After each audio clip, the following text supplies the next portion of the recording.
Hello student, वाईआर class में आपका स्वागत है। आज की इस वीडियो में हम पढ़ेंगे कक्षा 10वीं एनसीईआरटी विषय गणित। परिचय है। अध्याय 1 है वास्तविक संख्याएं, जिसे इंग्लिश में कहते हैं रियल नंबर कहा जाता है। ठीक है, तो पहले हम पढ़ेंगे वास्तविक संख्याएं किसे कहते हैं। ठीक, तो डिफिनीशन है, परिमेय संख्या और अपरिमेय संख्या के समूह को वास्तविक संख्या कहते हैं।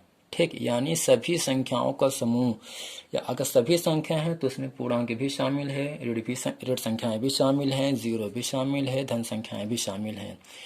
परिमेय संख्या और अपरिमेय संख्या के समूह को क्या कहते हैं? वास्तविक संख्या कहते हैं। ठीक, यानी सभी संख्याओं का समूह। ठीक, तो वास्तविक संख्या बराबर होता है परिमेय संख्या प्लस अपरिमेय संख्या बराबर होता है।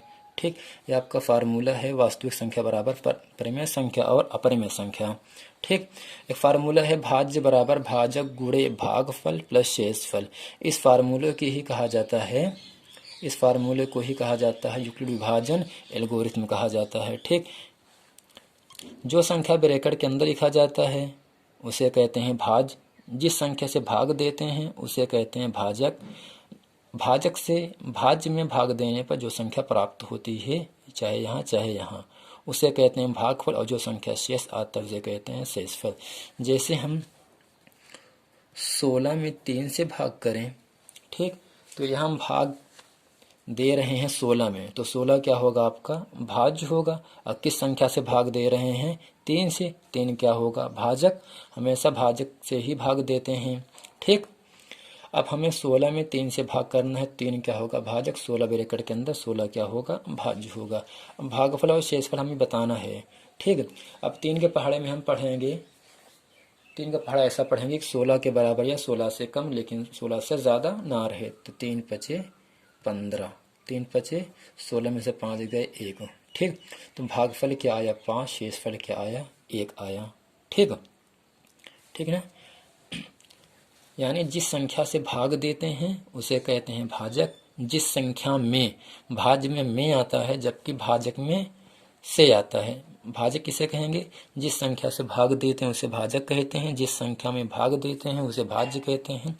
भाजक से भाज्य में भाग देने पर जो संख्या प्राप्त होती है उसे कहते हैं भागफल, और जो संख्या शेष आता है उसे कहते हैं शेषफल। जैसा कि मैंने आपके सामने एक एग्जाम्पल दे दिया, यानी 16 में 3 से भाग करना है। 16 ब्रैकेट की ये अंदर है, ये देखो 16 ब्रैकेट के अंदर 16 क्या होगा? भाज्य होगा। अब इस 16 में हम 3 से भाग करें, 3 क्या होगा? भाजक होगा। 3 पचे 15, भागफल आ गया 5, शेषफल क्या आ गया? 1 आ गया। यानी भाज्य क्या है? 16, भाजक क्या है? 3, भागफल क्या है? 5, और शेषफल क्या है? 1। जब भाजक में हम भागफल से गुणा करते हैं और शेषफल को जोड़ देते हैं, 3 पचे 15, 15 1 16 मिला। ठीक, यानी भाज्य बराबर होता है भाज्य गुणे भागफल प्लस शेषफल। यही फार्मूला ही कहलाता है यूक्लिड विभाजन एल्गोरिथम कहलाता है। ठीक, आप एक पढ़ चुके हो कक्षा 8 में भाग विधि से। ठीक, तब तक भाग करते हैं जब तक कि पूरी संख्या कट न जाए, और अंत में जिस संख्या से कट जाता है वही संख्या का क्या होता है? आपका मासा होता है। इससे एफ होता है। जैसे आपने यहाँ देखा शेषफल 1 आ जा रहा था, नहीं कटना, 0 नहीं है। जब शेषफल 0 ना आए तो क्या उतार लेंगे? यहाँ से यही 3 उतार लेंगे। क्या उतार लेंगे? 3। अब 1 के पहाड़े में 3 3 बार पे आता, 1 3 है 3, यानी 16 और 3 का मासा क्या होगा? 1 होगा, क्योंकि 1 से ही कटा है। ठीक, तो यहाँ प्रश्न नंबर 1 कह रहा है कक्षा 10वीं का, निम्नलिखित संख्या का HCF ज्ञात करने के लिए यूक्लिड विभाजन एल्गोरिथम का प्रयोग करके ज्ञात कीजिए। क्या कह रहा है? यूक्लिड विभाजन एल्गोरिथम का प्रयोग करना है। और अब क्या पूछ रहा है आपसे? HCF फॉर होता है मासा। क्या होता है? मासा, यानी बड़ी से बड़ी संख्या क्या होगी? जो इन दोनों संख्या को काट सकता हो। ठीक, HCF हाईएस्ट कॉमन फैक्टर, बड़ी से बड़ी संख्या जो इन दोनों संख्या को पूर्ण रूप से काट सकता हो, क्या कहलाता है? मासा कहलाता है। तो यहाँ ए पार्ट है आपका, हम सवालों को सॉल्व कर रहे हैं। तो ए पार्ट है 135 और 225। अब इन दोनों संख्या में जो संख्या, कौन संख्या बड़ी है? 225 बड़ा है। 225 जो संख्या बड़ी हो उस तरफ मुँह खुला, जिसे कहते हैं ग्रेटर। 225 ग्रेटर 135। ठीक, 135। अब क्या करेंगे हम? बड़ी संख्या में बड़ी संख्या में छोटी संख्या से भाग करते हैं। ठीक, 135 दूनी ज़्यादा हो जाएगा। अब यानी हमें 135 को पहाड़ पढ़ना है जो कि 225 से कम रहे या 225 के बराबर आ जाए कंप्लीट। ठीक, लेकिन 225 से ज़्यादा ना रहे। 135 इकन्नम 135। ठीक, 5 में से 5 गए 0। अब यहाँ पर 2 है, यहाँ पे 3 घटेगा नहीं, क्या बनेगा, एक उधार 12, 12 में से 3 गए, आ गया 9। क्या आ गया, 9 आ गया ना। शेषफल क्या आया है, 0 नहीं आया है, 0 ना। जब शेषफल 0 ना आए तब हम फिर क्या उतार लेंगे, 135। ठीक, 90 दूनी 180, ज़्यादा हो गया। 90 इकन्नम 90। ठीक, 5 आ गया, 5 आ गए, 13 में से 9 गए 4, 9 4 13, फिर भी 0 नहीं आया है। अब फिर क्या उतार लेंगे, अगला भाजक 90। अब 45 के पहाड़े में 90 आता है, कितने बार पे, 2 बार पे। 45 दूनी 90, यानी अंत में किस संख्या से कटा है, किस संख्या से कटा है, 45 से ना। तो मासा क्या होगा इसका, CF क्या होगा, 45 हो जाएगा। लेकिन यहाँ पे लिखेंगे, ठीक, भाज्य क्या है 225, 225 बराबर, अब क्या लिखेंगे, भाजक गुणे भागफल। भाजक क्या है 135, भागफल क्या है 1, शेषफल क्या आया है 90। ठीक, तो यानी लिखेंगे 135 गुणे 1 प्लस आ गया 90। ठीक, प्लस क्या आ गया 90, 90 आया ना। अब क्या लिखेंगे, ठीक, अब क्या होगा ये, अब जो पहला भाजक है इसको क्या मान लेंगे, भाज्य मान लेंगे। अब यहाँ लिख देंगे शेषफल शून्य नहीं है, यहाँ लिख देंगे चरण फर्स्ट। ठीक, दूसरा चरण क्या होगा, यहाँ पर चरण दूसरा हो जाएगा। दूसरा क्या होगा, अब जो ये भाजक 135 है इसको हम क्या मान लेंगे, भाज्य मान लेंगे 135। ठीक, 135। अब 135 में किस संख्या से भाग दे रहे हो, 90 से। 90 क्या होगा आपका भाजक, भागफल क्या आया है 1 गुणे 1 प्लस शेषफल क्या आया है 45, फिर भी नहीं कटा। तो फिर यहाँ लिख देंगे शेषफल शून्य नहीं है। ठीक, नहीं है ना, ये दूसरा चरण है। अब लिखेंगे चरण नंबर तीसरा, चरण नंबर तीसरा। ठीक, अब यहाँ भाजक क्या है 90, अब इसको क्या मान लेंगे, भाज्य मान लेंगे। क्या मान लेंगे, भाज्य, भाजक को भाज्य मान लेना है। ठीक है, अब देखिए भाज्य क्या है 90, भाजक क्या है 45, भागफल क्या है 2, शेषफल क्या आया है 0। अब इस 90 में किस संख्या से भाग दीजिए जो 0 आ जा रहा है, 45 से ना। 45 क्या होगा, इसका मासा होगा। तो यहाँ लिखेंगे अतः 135 और 225 का HCF 45 होगा। इस पूरी भाग विधि में अंत में जिस संख्या से कटेगा वही आपका मासा होगा। आप कहोगे सर 90 मासा क्यों नहीं हुआ, 145 से भाग दिए शेषफल क्या आया 90 आया, 135 मासा क्यों नहीं, क्या यहाँ पे 0 आया है, नहीं, तो पूरा 90 है। अंत में जिस संख्या से पूरा पूरा मान कटेगा वही संख्या ही आपकी मासा होगा। ठीक, ठीक ना। तो अब चलते हैं प्रश्न नंबर 1 का दूसरा पार्ट है। दूसरा पार्ट है बी पार्ट, 196 और 38,220 का HCF ठीक पूछ रहा है।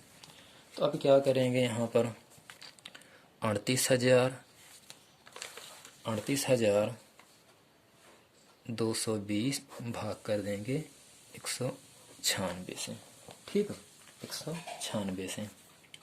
तो यहाँ देखिए भाजक में क्या है 3 अंक है, जबकि भाज्य में क्या है 5 अंक है, 1 2 3 4 5। 3 हम अंक यहाँ पर भी हम ले लेंगे, क्या होगा 382 हो जाएगा। 196 का पहाड़ा पढ़ेंगे 382 के कम रहे या इससे ज़्यादा ना रहे, लेकिन इसके बराबर रहे। 196 का 196 96।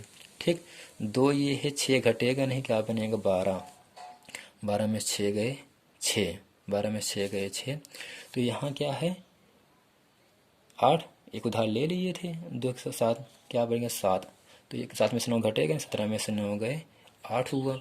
अब यहाँ 3, एक उधार ले 2 बचे, 2 में से 1 गए 1, 186।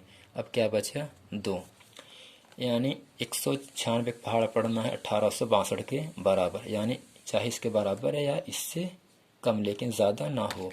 अगर हम 8 बार लेके जाएं कम, 9 बार लेके जाओ, 9 छंग 54 हासिल लगा 5, 9 9 81, 81 5 86 हासिल लगा 8, 9 का 9 9 8 17, 12 में से 4 गए 8, 15 में से 6 गए 9, 15 में से 6 गए 9,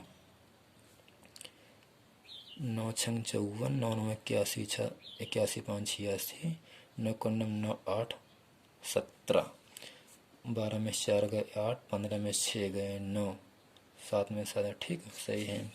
तो अब क्या उतार लेंगे 0, क्या हो गया 980 हो गया। ठीक, 4 बार लेके जाओ, 4 छंग 24, 196 गुणे 4, 4 छंग 24, 4 9 36, 2 38, 4 का 9 4 3 784। 5 12 कर लेके जाएं, 5 छंग 30, 5 9 45, 3 48, 5 का 9 5 4 9, कट गया पूरा पूरा ना। 5 बार लेके जाओ, 5 कितना आ रहा है 980, पूरा पूरा कट गया। ठीक, किस संख्या से पूरा पूरा कटा है, ये 0 आया है, ये 96 से कटा है ना। तो यहाँ लिखेंगे चूँकि बड़ा है 38,220 ग्रेटर दैन 196। ठीक, जो संख्या बड़ी होगी उसको हम क्या मान लेंगे, भाज्य मान लेंगे। तो लिखेंगे चरण फर्स्ट, लिखेंगे 38,220 बराबर 196 गुणे भागफल क्या है 195, शेषफल क्या है 0 है। चूँकि प्रथम चरण में शेषफल 0 है, पहले ही भाग पर शेषफल 0 आ गए हैं, इसलिए 38,220 और 196 का मौसा 196 होगा। ठीक, सी पार्ट है अगला। सी यहाँ कह रहा है 867 और 255 का HCF ज्ञात कीजिए, किससे, युक्तिक विभाजन एल्गोरिथम से। तो 867 और 255। ठीक, चूँकि 867 बड़ा है किससे 225 से, 255 से। तो यहाँ लिखेंगे 867 भागे 255। अगर 3 बार लेके जाएं, 2 चौक 8 55, 3 में ज़्यादा हो जाएगा, 3 बार लेके जाओ, 3 पचे 15 हासिल लगा 1, 3 पचे 15 1 16 हासिल लगा 1, 3 दूनी 6 1 7, सही है। 4 बार जब लेके जाएंगे 255 में हम जब 4 से गुणा करेंगे काफ़ी ज़्यादा हो जाएगा, इस संख्या से हमें कम लाना है। तो 7 में से 5 गए 2, ठीक है, 6 में 6 गए 0, 8 में 7 गए 1, शेषफल 0 नहीं आया है ना 0। तो यहाँ लिखेंगे चरण नंबर फर्स्ट लिखेंगे। ठीक, क्या लिखेंगे, फर्स्ट लिखेंगे, बड़ी संख्या को हम भाज्य मानेंगे 867 बराबर भाजक क्या है 255, भागफल क्या है 3, शेषफल क्या है 102। शेषफल नहीं 0 आया ना, जब तक 0 ना आए तब तक हमें भाग करते रहना है। ठीक, अब 102 नहीं कटा, 0 नहीं आए तो क्या फिर उतार लेंगे 255।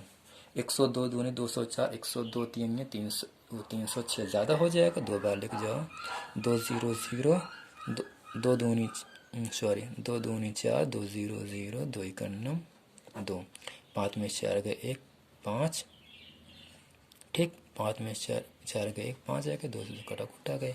अब लिखेंगे चरण नंबर दूसरा, भाजक क्या है, 255 को क्या मानेंगे, भाज्य मान लेंगे, बराबर 200। अब किस संख्या से भाग दे रहा हो, 102, 102 गुणे भागफल आया है 2, शेषफल क्या आया है 51। ठीक, तो यहाँ दोनों ने लिख देना शेषफल 0 नहीं है। ठीक, 51 आया है ना, फिर भी 0 नहीं है, तो अब क्या मान लेंगे, 102 को उतार दो। ठीक, 51 दूनी 102, कट गए ना, किस संख्या से कटा है, 51 से, तो मासा क्या होगा 51। चरण नंबर तीसरा लिखेंगे 102 क्या मानेंगे, भाज किस संख्या से भाग तो 51, 51 यहाँ पे होगा 51 गुणे भागफल आया है 2, भागफल 2, और शेषफल क्या आया है 0, शेषफल क्या आया है 0। लिख देंगे चूँकि शेषफल 0 है, शेषफल क्या है 0 है, अतः 867 और 255 का मासा 51 होगा। 51 ही क्यों है, जब इन दोनों संख्या में हम 51 से भाग करेंगे दोनों संख्याएं कट जाएंगी। जब 38,220 में 196 से भाग करेंगे पूरा पूरा मान कटेगा और अंत में क्या मिलेगा, शेषफल 0 मिलेगा। ठीक है, उसके बाद ये जब हम 225 में हम 135 से भाग देंगे तो अंत में किस संख्या से कट रहा है, ये 45 से कट रहा है ना, तो मासा क्या होगा 45, यानी 45 वह बड़ी से बड़ी संख्या है जो इन दोनों संख्याओं को काट देगा। 45 तियंगियाँ 135, 45 पंछी 225। ठीक, दोनों संख्या कट जा रहा है ना, तो मासा में होता है बड़ी से बड़ी संख्या जो दोनों संख्याओं को पूर्ण रूप से काट सकता हो। ठीक, ये था मेरा वीडियो आज के लिए। Thank you. अगर आपको ये वीडियो अच्छी लगी हो कमेंट करें, सब्सक्राइब करें।